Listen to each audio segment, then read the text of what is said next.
Hello વિદ્યાર્થી મિત્રો, તો ફરી પાછા આજે એક નવા વિડીયોની સાથે આપણે ફિગર્સ ઓફ સ્પીચ જે ગયા વિડીયોની અંદર શરૂઆત કરી હતી એને ફરી પાછા આપણે કન્ટિન્યુ કરવા જઈ રહ્યા છીએ. અને આમ એક પછી એક જે ફિગર્સ ઓફ સ્પીચ જે ટોપિક છે એના વિડીયોઝની સિરીઝ હવે ચાલુ જ રહેવાની છે. જે મોસ્ટ આઈએમપી તમામ જેટલા ફિગર્સ ઓફ સ્પીચ છે બધા આપણે વિડીયોઝની અંદર આવરી લેવાના છીએ. બરાબર? તો પહેલા પાર્ટની અંદર વિડીયોનો જે પહેલો પાર્ટ હતો એની અંદર આપણે શું શીખ્યા હતા, તો કે એની અંદર આપણે બે ફિગર્સ ઓફ સ્પીચ વિશે માહિતી મેળવી હતી. એની અંદર પહેલો હતો સિમિલી અને બીજો હતો મેટાફોર. બરાબર?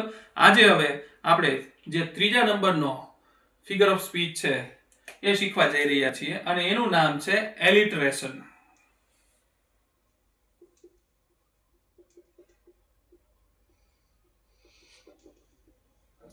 ત્રીજા નંબરનો જે છે એનું નામ છે એલિટરેશન. હવે એલિટરેશન ફિગર ઓફ સ્પીચ છે એને યાદ રાખવો ખૂબ જ સહેલો છે. એલિટરેશન ફિગર ઓફ સ્પીચ ક્યારે બને છે, તો એના માટે ઘણી વખત તમે હિન્દીની અંદર ટંગ ટ્વિસ્ટર પાસેથી જે સેન્ટેન્સીસ ઘણી વખત સાંભળેલો હોય, જેવા કે ચંદુ કે ચાચા ને ચંદુ કી ચાચી કો ચાંદની ચોક में चांदी के चमचे से चटनी चटाई. એવી જ રીતે બીજું, खड़क सिंह के खड़कने से खड़कती है खिड़कियां, खिड़कियों के खड़कने से खड़कता है खड़क सिंह. બરાબર?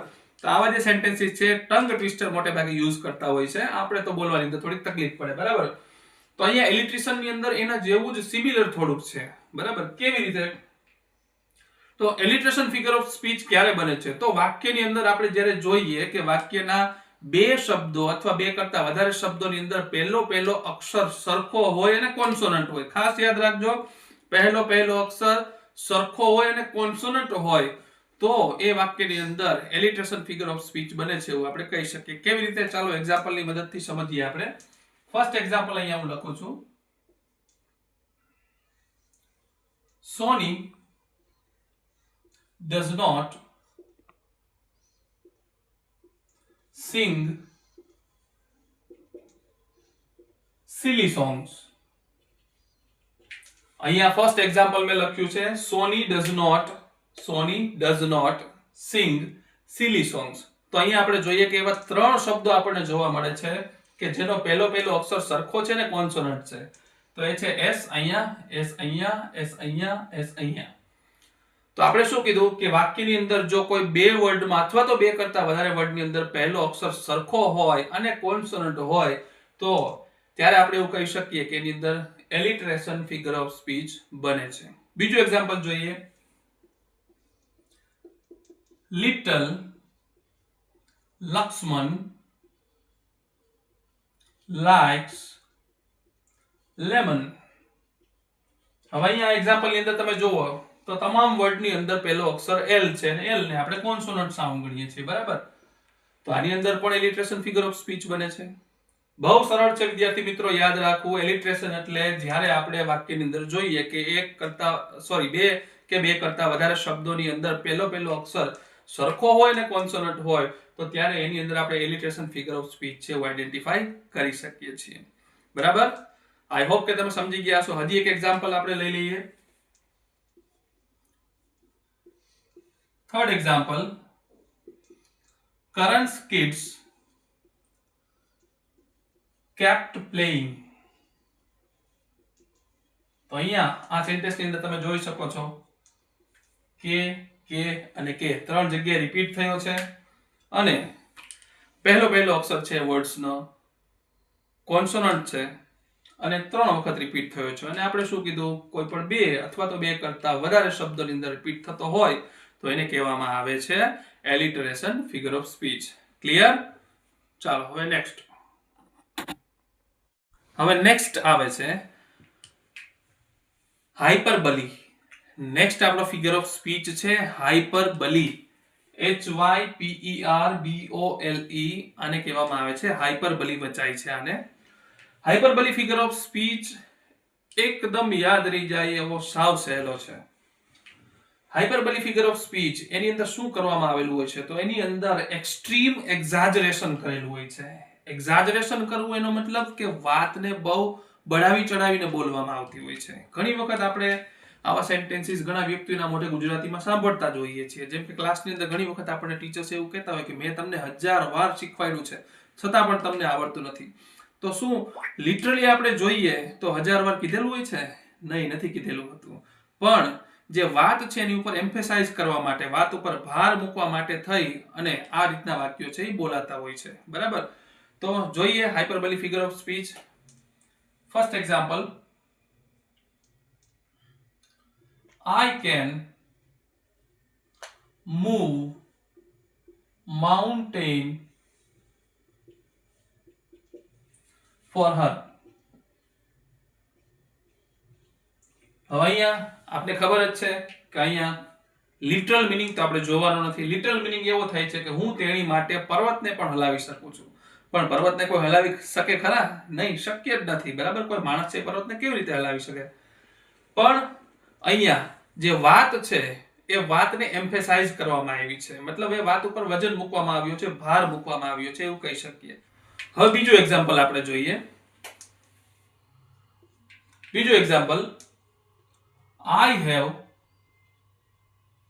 told you a million times about this. હવે આ મેં જે તમને શરૂઆતમાં કીધું કે આપણે ટીચર્સના મોઢે ઘણી વખત આ વાક્ય છે સાંભળેલું હોય છે. I have told you a million times about this. મેં તમને આના વિશે મિલિયન ટાઈમ્સ કીધેલું છે. મતલબ કેટલીય વખત કીધેલું છે, લાખો વખત કીધેલું છે. બરાબર? તો અહીંયા ખરેખર શું મિલિયન ટાઈમ કહેવામાં આવ્યું હોય છે? એટલી બધી વખત છે એ કોઈ કહી શકે? ન કહેતું હોય. બરાબર? પણ અહીંયા એના લિટરલ મિનિંગ તરફ ન જતા આપણે ધ્યાન ક્યાં આપવાનું છે કે અહીંયા વાત ઉપર ભાર મૂકવા માટે, વાત ઉપર મતલબ કે એમ્ફેસાઇઝ કરવા માટે થઈ અને આવા વાક્યો છે એ બોલવામાં આવતા હોય છે.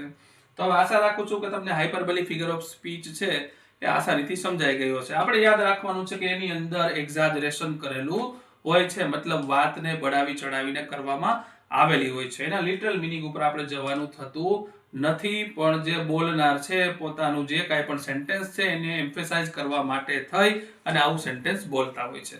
ક્લિયર?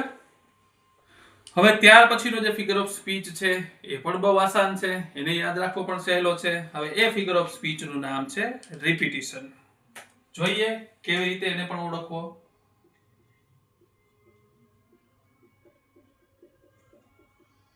રિપીટિશન. હવે અહીંયા રિપીટિશન ફિગર ઓફ સ્પીચ એનું જેવું નામ છે એવું જ એનું કામ છે. બરાબર? રિપીટિશન ઉપરથી આપણને ખ્યાલ આવે કે આની અંદર કાંઈ ને કાંઈ રિપીટ થતું હશે, એટલા માટે જ એનું નામ રિપીટિશન ફિગર ઓફ સ્પીચ રાખવામાં આવ્યું છે. તો આપની ધારણા બિલકુલ સાચી છે.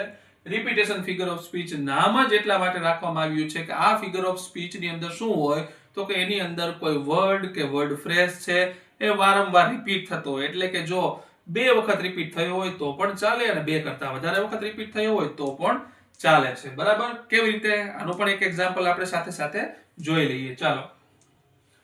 First example, I love my family. I love my family because family is a group of family members. હવે અહીંયા એક્ઝામ્પલ ની અંદર હવે હું કહું એની પહેલા જ તમે સમજી ગયા છો કે અહીંયા કયો વર્ડ છે વારંવાર રિપીટ થાય છે. તો અહીંયા આપણે ખબર પડી જાય છે કે ભાઈ ફેમિલી, ફેમિલી, ફેમિલી. અહીંયા 3 વખત આ વર્ડ રિપીટ થયો છે, પણ 3 વખત ન થયો હોય એને બદલે 2 વખત રિપીટ થયો હોય તો પણ ચાલે છે, તો પણ એ રિપીટિશન ફિગર ઓફ સ્પીચ જ કહેવામાં આવે છે. તો અહીંયા વધારે એક્ઝામ્પલની આપણે કોઈ જરૂર નથી, કેમ કે બહુ ઈઝી છે કે નામ પણ એવું છે રિપીટિશન.